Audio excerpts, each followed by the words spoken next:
Vous avez pu constater et lire, comme moi, une note du ministre des Finances, Luc-Paul Motazé, annonçant une inspection de la part du Conseil supérieur, enfin, de l'État, du contrôle supérieur de l'État, qui était dans ces locaux et où on devait contrôler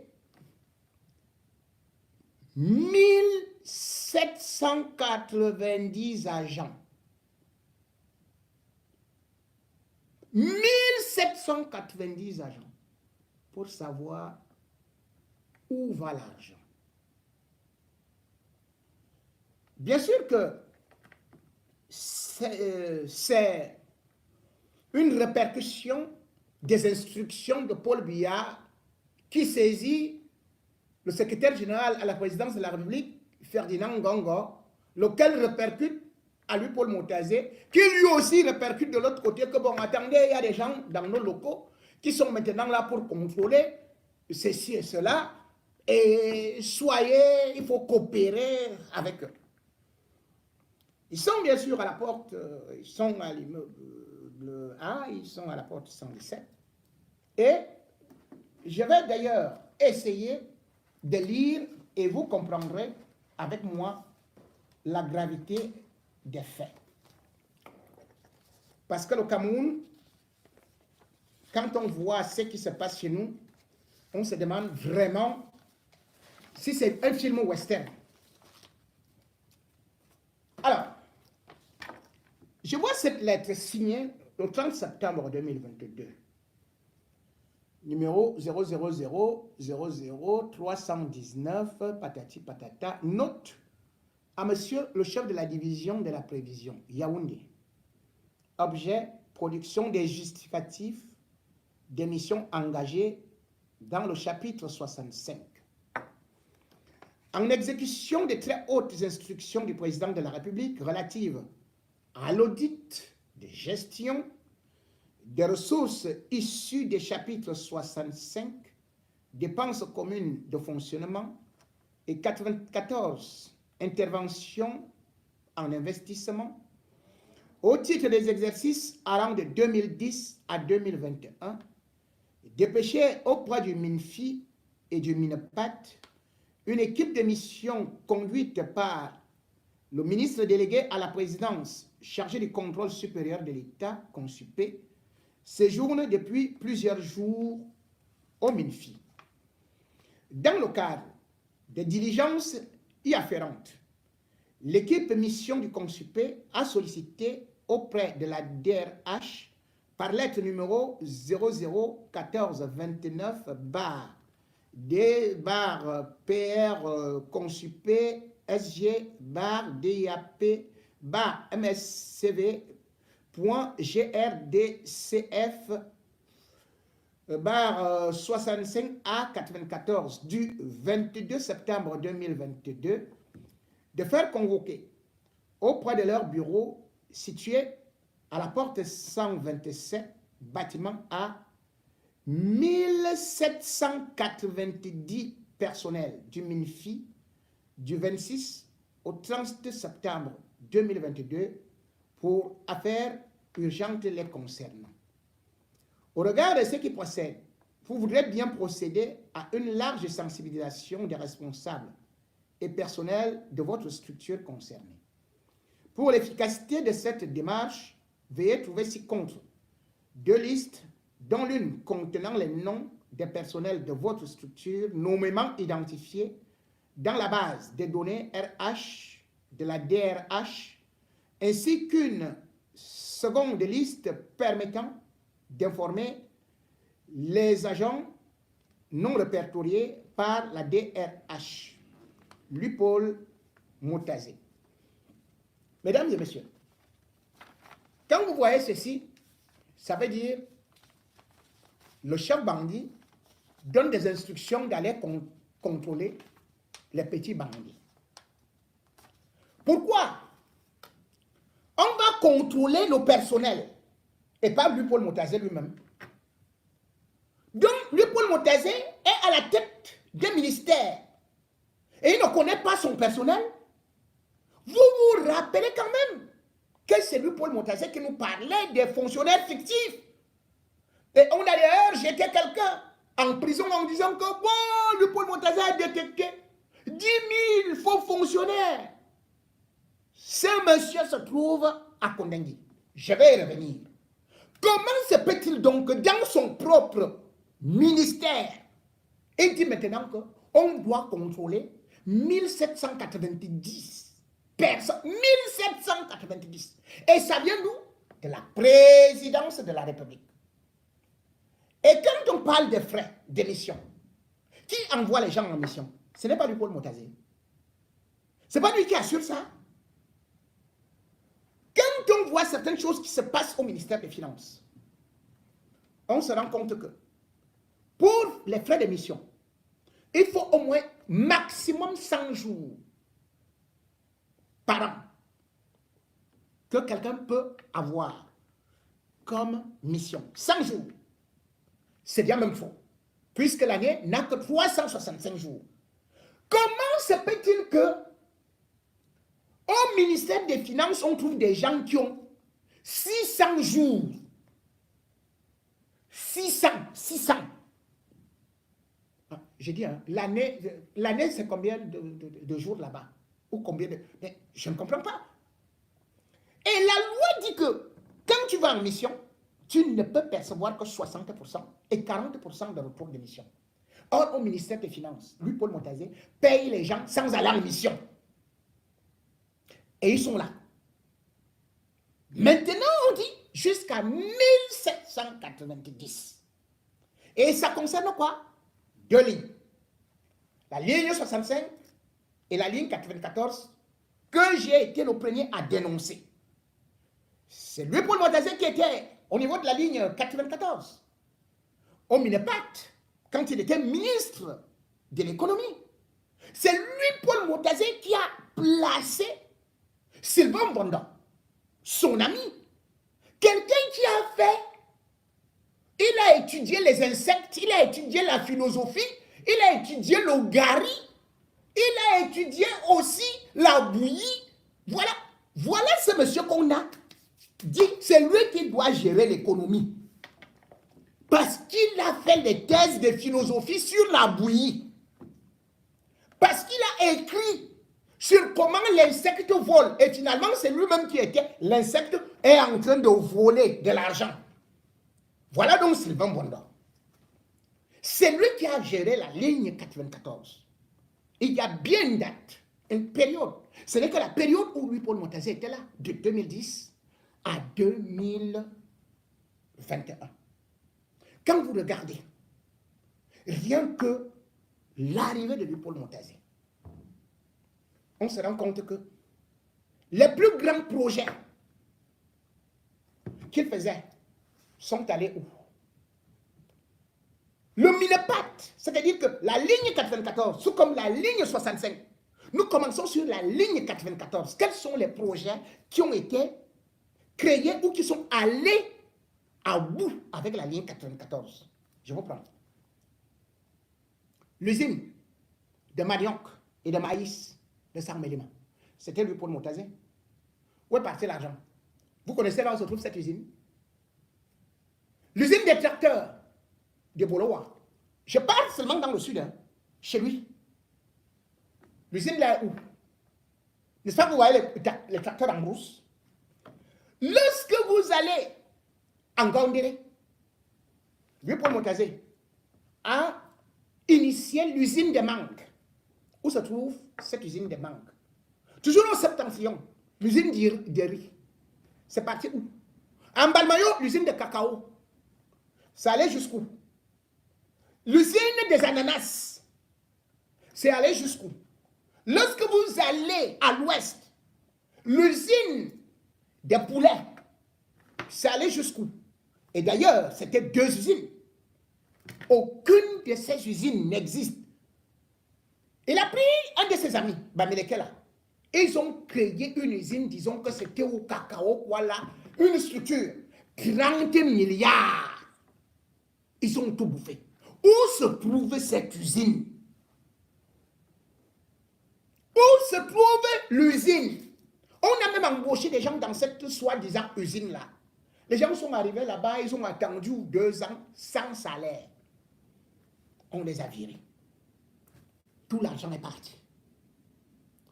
Tous les grands projets, donc, qui devaient servir pour la ligne 94, n'ont pas abouti. Il arrive au ministère des Finances. Qu'est-ce qu'il fait? La ligne 65. La ligne 65, prenons seulement le cas de 2020. La dotation de la ligne 65 était de 227 milliards. Mais à en fin de compte, ça a doublé. 550 milliards. Et ça a été consommé à 99,7%. Qu'est-ce qu'on a vu? On a tout simplement vu les projets d'Amour Belinga, ISAM. Les projets d'Amour Belinga, Vision 4. Les projets d'Amour Belinga, Télé Sud.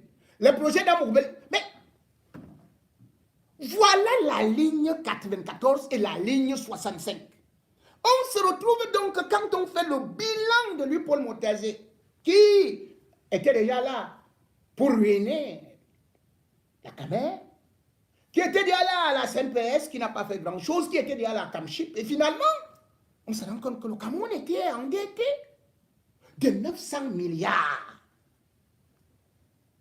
Le Cameroun, sur lui, Paul Motazé, est passé à 12 000 milliards de dettes. 12 000 milliards.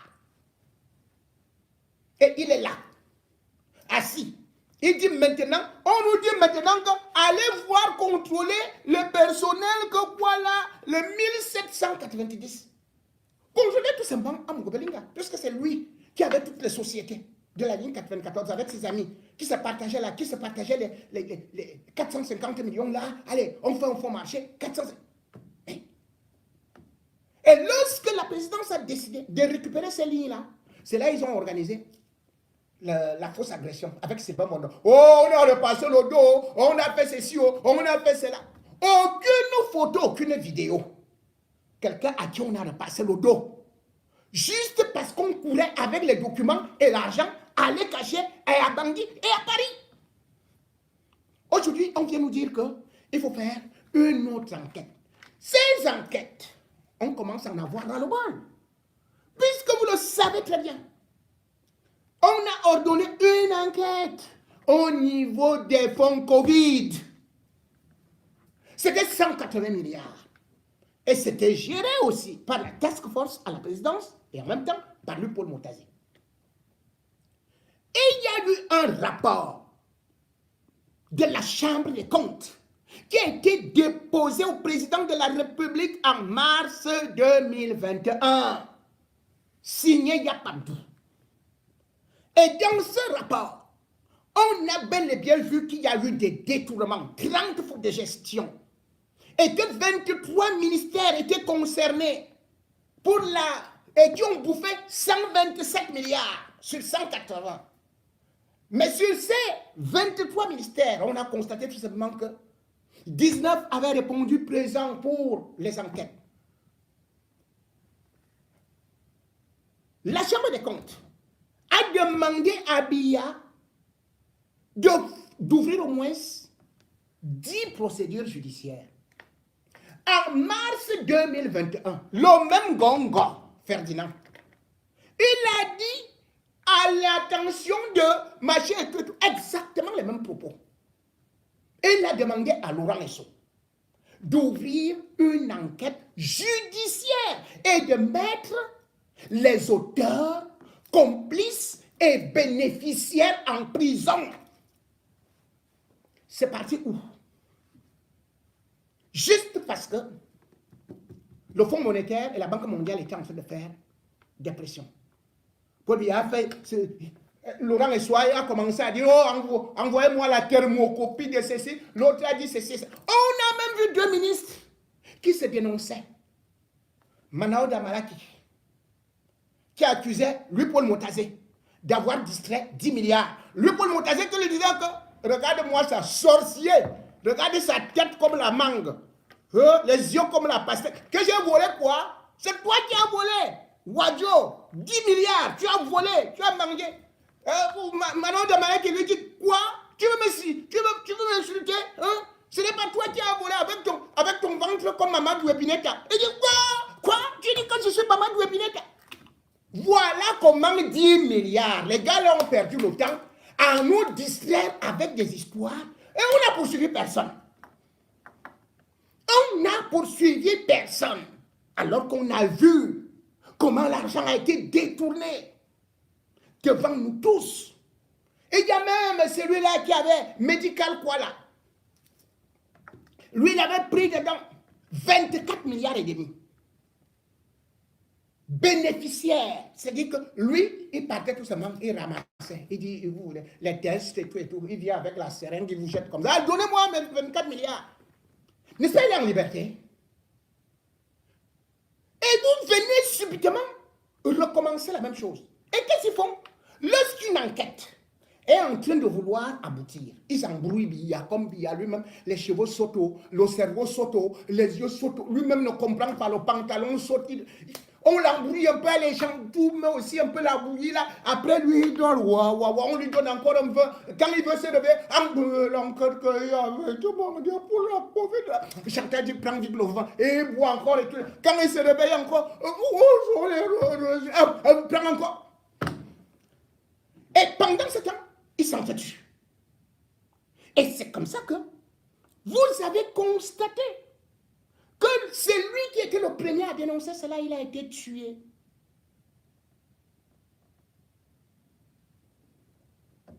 C'était le secrétaire d'État à la santé, Ayoum Ayatou. Il a été tué le 4 avril ou le 5 avril 2021. Il avait 75 ans. On nous dit qu'il est mort de maladie. Parce qu'il avait rendu la liste de tous ceux qui avaient volé. Et voilà, c'est celui-ci qui a pris ceci, celui-ci a pris cela, et tout.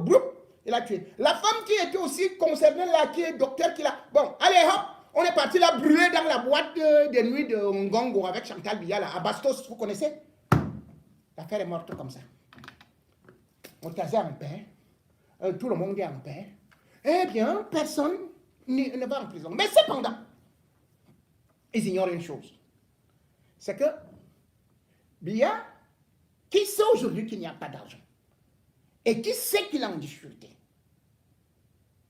il sait qu'il doit sacrifier des gens pour que le peuple soit content. C'est pour ça qu'il avait créé l'opération Épervier. Donc le Paul Motazé est véritablement en danger. Parce que ces gens du Conseil supérieur de l'État qui sont là, s'ils pouvaient se rappeler de ce qui s'est passé avec l'un de ses amis, aussi ministre de l'économie et finances, lui cumulait les deux à la fois, hein. Abba Polycarpe. Tout le monde parlait, non? On disait que non, Abba Polycarpe, c'est l'homme fort de Biya. D'ailleurs, il mangeait avec Biya. Qu'est-ce que Abba Polycarpe a fait? Eh bien, Paul Biya a juste envoyé les gens du Consupé là-bas, entre avril 2004, 2005 et 2006, et avril 2006. Ils se sont installés, comme ils sont actuellement installés là, hein, chez lui pour le Motazé. Et là, c'était à l'époque, à Baba. Ils ont commencé à envoyer des rapports et tout, et tout, et tout. Ils ont fini leur enquête. Ils ont envoyé à Biya, Paul Biya, à Baba, et oh non, et tout ça. Ok, tout, j'ai relevé l'économie et tout ça. On a relié les deux dossiers. À Baba et Vamulke. Boum. Les voilà qui ont été arrêtés. Ils sont en prison. Le Paul Motazé, tout ce qu'il a fait depuis, avec la foultitude de projets n'ayant jamais abouti, eh bien, qui se disent que les temps seront durs pour lui, tout comme pour Amogo Belinga, qui en a sérieusement profité et qui aujourd'hui est en difficulté.